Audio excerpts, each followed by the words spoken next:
महाराष्ट्र में बीजेपी को लग सकता है झटका, बहुमत मुश्किलें। महायुति को 125 से 145, महाविकास अघाड़ी को 132 से 155 सीटें मिलने के आसार।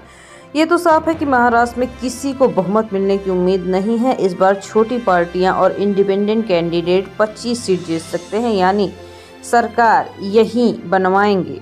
पॉलिटिक्स एक्सपर्ट संदीप सोनवलकर का अनुमान सही बैठा तो महाराष्ट्र में एक बार फिर तोड़फोड़ की राजनीति हो सकती है। कल्पना के लिए 47% आदिवासी मुस्लिम वोटर वाला गांडे सेफ सीट। बीजेपी को लोकल वर्सेस बाहरी से आस, लोग बोले कल्पना हेलीकॉप्टर वाली कैंडिडेट। बीजेपी के लोग झारखंड में हिंदू मुसलमान कर रहे हैं, अगला पिछड़ा कर रहे हैं, ये लोगों को गुमराह कर रहे हैं, इसलिए वोट डालने जाएं तो हमेशा सोचिएगा कि आपके चेहरों पर खुशियां कौन ला सकता है। जब शिंदे ने उद्धव को शिवसेना और सत्ता दोनों छीनी, बाला साहब का बनाया शेर उठा ले गए। अब असली शिवसेना की लड़ाई। पीएम मोदी को नाइजीरिया का दूसरा सर्वोच्च सम्मान मिला। बोले ये सम्मान 140 करोड़ भारतीयों और दोनों देशों के बीच मित्रता को समर्पित है। भारतीय पीएम नरेंद्र मोदी ने the grand commander of the order of the niger सम्मान से नवाजते नाइजीरिया के राष्ट्रपति। नाइजीरिया ने प्रधानमंत्री नरेंद्र मोदी को दूसरे सर्वोच्च राष्ट्रीय सम्मान the great commander of the order of the niger से सम्मानित किया है। रविवार को नाइजीरियाई राष्ट्रपति बोला अहमद टिनुबू ने पीएम को सम्मानित किया।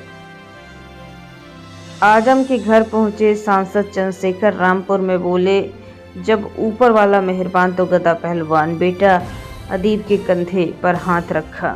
नगीना के सांसद और आजाद समाज पार्टी के अध्यक्ष चंद्रशेखर आजम खान रामपुर में आजम खान के घर पहुंचे, वहां 1 घंटे रहे। इस दौरान उन्होंने आजम के बड़े बेटे अदीब आजम और उनके परिवार से बातचीत की।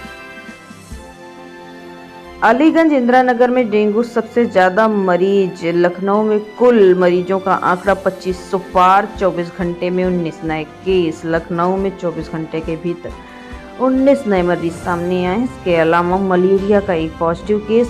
साथ ही जनवरी तक 2508 और 480 मलेरिया के केस मिल चुके। राहुल गांधी के बाद शरद पवार के बैग की चेकिंग। इलेक्शन कमीशन ने हेलीकॉप्टर की भी जांच की। 8 दिन में शाह समेत 11 बड़े नेताओं की जांच हुई है। महाराष्ट्र में वोटिंग से 3 दिन पहले नेशनलिस्ट कांग्रेस पार्टी एससीपी के चीफ शरद पवार के हेलीकॉप्टर और बैग की चेकिंग की गई है। शरद बारामती के सोलापुर में प्रचार कर रहे थे। इसी दौरान हेलीपैड का चुनाव आयोग का अधिकारी पहुंचा और इसका वीडियो भी जारी किया गया। अमरावती में नवनीत राणा पर भीड़ पर हमला। पूर्व सांसद पर आरोप। हमलावरों ने धार्मिक नारे लगाए, कुर्सियां फेंकी। 45 लोगों पर केस दर्ज हो गया। महाराष्ट्र के अमरावती में पूर्व सांसद भाजपा नेता नवनीत राणा पर 16 नवंबर की रात 10 बजे हमला हुआ। अमरावती के पूर्व सांसद नवनीत दरियापुर निर्वाचन क्षेत्र के खल्लर गांव में भाजपा उम्मीदवार रमेश बुंदीले के लिए वोट मांगने गए थे। दिल्ली के परिवहन मंत्री कैलाश गहलोत ने आप छोड़ी केजरीवाल को लिखा, पार्टी ने केंद्र से लड़ने में समय बर्बाद किया, वादे पूरे नहीं किए। दिल्ली सरकार के परिवहन मंत्री कैलाश गहलोत ने पद और पार्टी से इस्तीफा दे दिया। कैलाश गहलोत ने रविवार सुबह आप से राष्ट्रीय संयोजक अरविंद केजरीवाल को पत्र लिखकर इस्तीफा का ऐलान कर। दिल्ली की हवा इतनी जहरीली क्यों? सुप्रीम कोर्ट में सुनवाई आज। पिछली बार commissioner fire air quality management में पूछा था, एहतियात बरतने में क्यों हुई देरी? दिल्ली में वायु प्रदूषण को रोकने के उपायों को लागू करने की मांग वाली याचिका पर सुप्रीम कोर्ट में आज सुनवाई होगी। मामला जस्टिस अभय एस ओक और जस्टिस अगस्टीन जॉर्ज मसीह के बेंच में सुनाया जाएगा। केएल राहुल पर्थ टेस्ट में ओपनिंग कर सकते हैं। फिट होने के बाद प्रैक्टिस शुरू की। चोटिल गिल सबसे पहले टेस्ट से बाहर, रोहित भी नहीं खेलेंगे। Top order batter Shubman Gill Australia के खिलाफ होने वाले टेस्ट से बाहर हो गए। वे शनिवार को प्रैक्टिस मैच के दौरान चोटिल हो गए।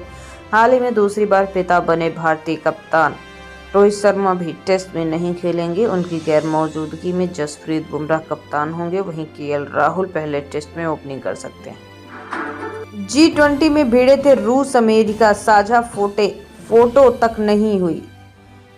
भारत में 300 बैठकें, 200 घंटे बातचीत के बाद डिक्लेरेशन की सहमति।